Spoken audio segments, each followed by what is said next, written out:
அன்பு தமிழ் நெஞ்சங்களுக்கு வணக்கம். ஃபர்ஸ்ட் ஷோ நிகழ்ச்சிக்கு உங்களை அன்போடு வரவேற்கின்றேன். இன்றைய ஃபர்ஸ்ட் ஷோ நிகழ்ச்சியில லவ் மேரேஜ் திரைப்படத்தின் திரை விமர்சனம். வாங்க நிகழ்ச்சிக்கு போவோம். திருமணம் ஆகாமல் ஒரு ஆண் படுகின்ற வேதனையைத்தான் இந்த படத்தின் கதை சொல்கிறது. மதுரை உசிலம்பட்டியைச் சேர்ந்தவர் விக்ரம் பிரபு. 30 வயதாகும் அவருக்கு திருமணமாகாமல் தள்ளிக்கொண்டே போகிறது. சொந்தத்தில் கூட அவருக்கு பெண் கொடுக்க யோசிக்கிறார்கள். இதனால் 500 கிலோமீட்டர் தொலைவில் உள்ள ஊரில் பெண் கிடைக்கிறது. நிச்சயதார்த்தம் செய்வதற்காக மாப்பிள்ளை வீட்டில் இருந்து அனைவரும் கிளம்பி பெண் வீட்டிற்கு செல்கிறார்கள். நிச்சயதார்த்தம் நன்றாக நடந்து முடிய ஊருக்கு கிளம்பும் வேளையில் அவர்கள் வந்த வண்டியில் கோளாறு ஏற்படுகிறது. இதனால் இரவு பெண் வீட்டில் தங்கிவிட்டு மறுநாள் காலை செல்லலாம் என முடிவு செய்கிறார்கள். ஆனால் அந்த சமயத்தில் கொரோனா தொற்று காரணமாக நாடு முழுவதும் ஊரடங்கு அமுலுக்கு வருகிறது. இதனால் மாப்பிள்ளை வீட்டார் அனைவரும் பெண் வீட்டில் தங்கிவிடும் சூழல் ஏற்படுகிறது. இந்த சமயத்தில் கட்டிக்க போகும் பெண்ணிடம் நன்றாக பேசி பழக வேண்டும் என்று முயற்சி செய்கிறார் விக்ரம் பிரபு. ஆனால் கதாநாயகியோ வேறு ஒருவரை காதலித்து வருகிறார். அவர் வேறொரு சாதி என்பதால் கதாநாயகியின் பெற்றோர் சம்மதிக்கவில்லை. அதற்கு பதிலாக விக்ரம் பிரபுவை தங்கள் மகளுக்கு திருமணம் செய்து வைக்க முடிவு எடுத்து விட்டனர். இந்த நிலையில் ஒரு நாள் தான் காதலித்து வந்தவனுடன் கதாநாயகி ஓடி போய்விடுகிறார். இதனால் திருமணம் நின்று போக கதாநாயகன் விக்ரம் பிரபு அதிர்ச்சியில் மயக்கம் போட்டு விழுகிறார். அதன் பின் என்ன நடக்கிறது என்பது படத்தின் மீதி கதை.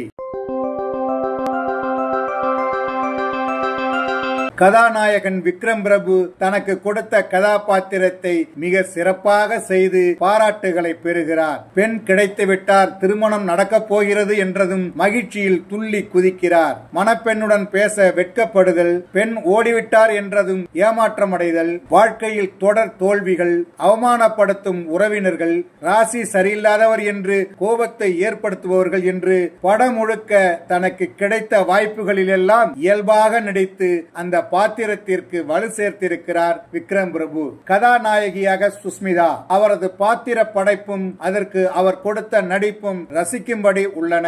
கதாநாயகியின் தங்கையாக நடித்திருக்கின்ற மீனாட்சி தினேஷின் பாத்திரம் அருமை. வீட்டின் யதார்த்தத்தை புரிந்து கொண்டு விக்ரம் பிரபுவுக்கும் தனது தந்தைக்கும் உதவுகிற, அன்பு செலுத்துகிற பாத்திரம். அதை நன்றாக உணர்ந்து சிறப்பாக நடித்திருக்கிறார். நாயகனின் அப்பா கஜராஜ் கோபப்படும் இடங்களில் கவனிக்க வைக்கிறார். நாயகியின் அப்பாவாக ராமச்சந்திரன் சென்டிமெண்டான நடிப்பில் கலங்கடிக்கிறார். மகளை திட்டும் அருள்தாஸ் மீது வெடித்து பேசும்போது கைதட்டலையும் அள்ளுகிறார். நாயகனின் மாமாவாக அருள்தாஸ் தொட்டதுக்கும் குறை பேசிக் கொண்டு திரிகின்ற மோடுமுட்டி பாத்திரம். அதை சரியாக செய்து காட்சிகளுக்கு சூடு ஏற்றுகிறார். போட்டோகிராபராக ரமேஷ் திலக், வீடியோகிராபராக யாசர், சோசியக்காரராக கோடாங்கி வடிவேலு, பெண் வீட்டாராக முருகானந்தம் என படத்தில் பலர் நடித்திருக்கிறார்கள். எல்லோரும் அவர்களுடைய சிறப்பை நன்றாக வெளிப்படுத்தியிருக்கிறார்கள். சத்யராஜ் அரசியல்வாதியாக வந்து அவர் பங்குக்கு அமாவாசை தம்பி பௌர்ணமி என்று சிரிக்க வைக்கிறார். படத்தின் ஒவ்வொரு பிரேமிலும் நிறைய நடிகர்கள். அவர்கள் அத்தனை பேரையும் அழகாக காட்டி ஒரு பெரிய வீட்டு விசேஷத்தில் நாமும் கலந்து கொண்டது போன்ற உணர்வை ஏற்படுத்தியிருக்கிறார் ஒளிப்பதிவாளர் மதன் கிறிஸ்டோபர். கதையோடு பயணிக்கும் படத்தொகுப்பை கொடுத்திருக்கிறார் எடிட்டர் பரத் விக்ரமன். இசையமைப்பாளர் ஷான் ரோல்டன் படத்திற்கு மிகப்பெரிய பலம். பாடல்கள் மற்றும் பின்னணி இசை மூலம் கவனிக்க வைக்கிறார்.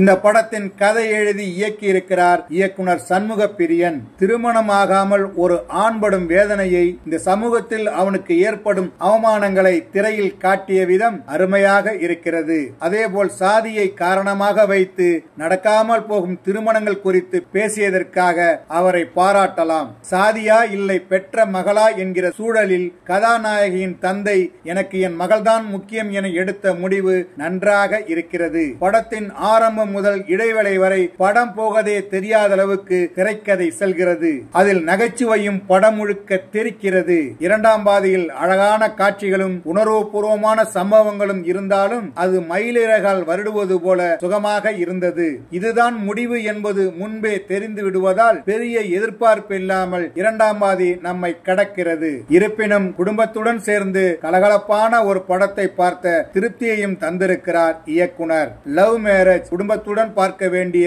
பொழுதுபோக்கு படம். என்ன நேயர்களே, லவ் மேரேஜ் திரைப்படத்தின் திரை விமர்சனத்தை தெரிந்து கொண்டீர்களா? சரி, தமிழ் வலைக்காட்சியை தொடர்ந்து பாருங்கள். தமிழ் வலைக்காட்சியை லைக் பண்ணுங்க, ஷேர் பண்ணுங்க, கமெண்ட் பண்ணுங்க, சப்ஸ்கிரைப் பண்ணுங்க. தமிழ் வலைக்காட்சியின் புதிய அப்டேட்டுகள் உடனுக்குடன் உங்களுக்கு தெரிய வர அருகில் உள்ள பெல் பட்டனை மறக்காமல் அமுக்குங்க. கலை இலக்கியம் யாவும் மக்களுக்கே.